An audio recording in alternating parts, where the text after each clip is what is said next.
Adam Collins here for Women's Crick Zone, along with Freya Davies, who I'm thrilled to have with us because a lot of your career so far you've spent wearing those fluorescent bibs as one of the sub-fielders, but it feels as though you're at the part of your career now where we're going to see you in the playing 11 far more often after a very good spring tour to New Zealand. Yeah, I mean, fingers crossed. I've done my fair share in the bibs, but yeah, hopefully trying to make my way into that playing 11 and keep fighting for a spot as much as I can. It feels like through the course of your journey so far, all the way back to, I suppose, 2010 when you started playing county cricket, there's been a lot of talk around you and your opportunities haven't necessarily been there in the first team, but you've had to fight hard and be patient. How important has that been for you? Yeah, it's hugely important. I think I've got to trust that my skills are good enough to get me in that team, and it's just a case of being a good fit for what the team needs at the time, and yeah, hopefully moving forward that's me. Yeah. Well, I suppose you go back one Ashes cycle, back to in Australia, back in 17-18, and there was a lot of chat around who is the new seamer that's going to complement Katherin, Brunt and Anya Shrubsole. And look, you've got a good production line of younger players coming through, but you're seemingly right at the peak of your powers at the moment. Good timing. Yeah, I think it's pretty good timing for me. I've obviously been around for a bit, and I know I've learnt a lot from those two in particular, and yeah, they're great role models to have, and hopefully I can somewhat fill their fairly big shoes. And speaking of good timing, I suppose you come along and start playing semi-professional cricket through the Kia Super League back in the summer of 2016. How important was that stepping stone, being able to go from county cricket through the academy into the Super League and now getting these opportunities playing 50-over cricket in the Rachel Hayhoe Flint Trophy and in the England squad proper?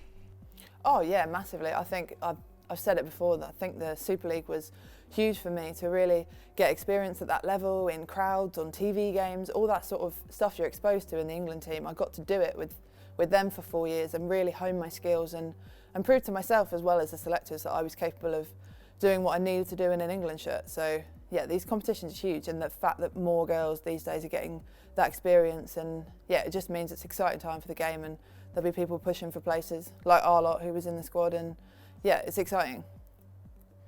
And off the field, alongside your cricket, of course, you were practicing, or you were training to become a lawyer. How big a part of that is that now in your life? Are you still in touch with the law, or have you shelved it for the short term or the medium term while you're playing international cricket? Yeah, it's a little bit on the back burner. I learned quite quickly at university that balancing the two of them was pretty tricky.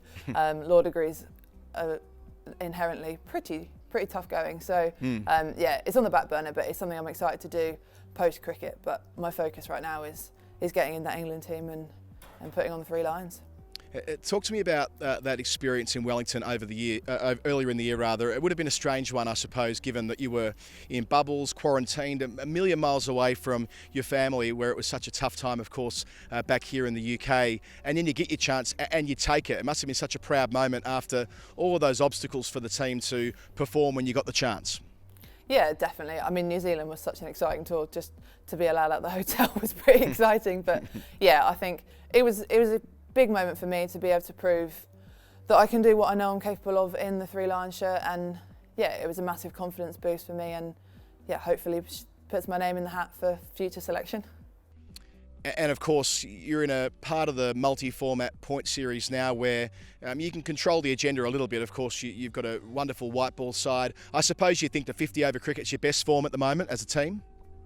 Well, I mean, we're excited about all formats, but yeah, probably 50 overs our big push at the moment with the World Cup just around the corner, and it's no lie that going into New Zealand we're a bit short of it for a year, so it's just exciting for us to get out and play our brand of cricket and yeah, prove what we can do.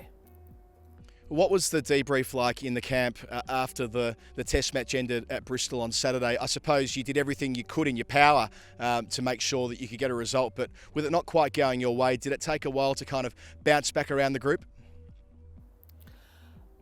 Yeah, a little bit, I think. I mean, it was tough. Obviously, the girls put everything out there on the pitch and put in a really tough 4 days, and to not quite get the result we were hoping for. But ultimately, we come back fighting, and we're excited for the 1 days to start and, yeah, prove what we can do with the white ball now. Given you've not really had an opportunity to play in red ball cricket at a domestic level or nor for your country as yet, is that something that you personally want to do more of and see the domestic competition to expand to multi-day cricket and hopefully get your chance to win a test cap as well? Yeah, definitely. It's It's obviously not a format we're hugely experienced in the women's game, but it's a really exciting one for all of us. And I mean, we love putting on whites as much as anyone else. And yeah, hopefully moving forward, it's a format that we'll see a lot more of, and that would be really exciting for women's cricket, I think. Freya Davies, thanks for taking some time to talk with Women's Cricket Zone today, and good luck for the rest of the series. No worries, thanks.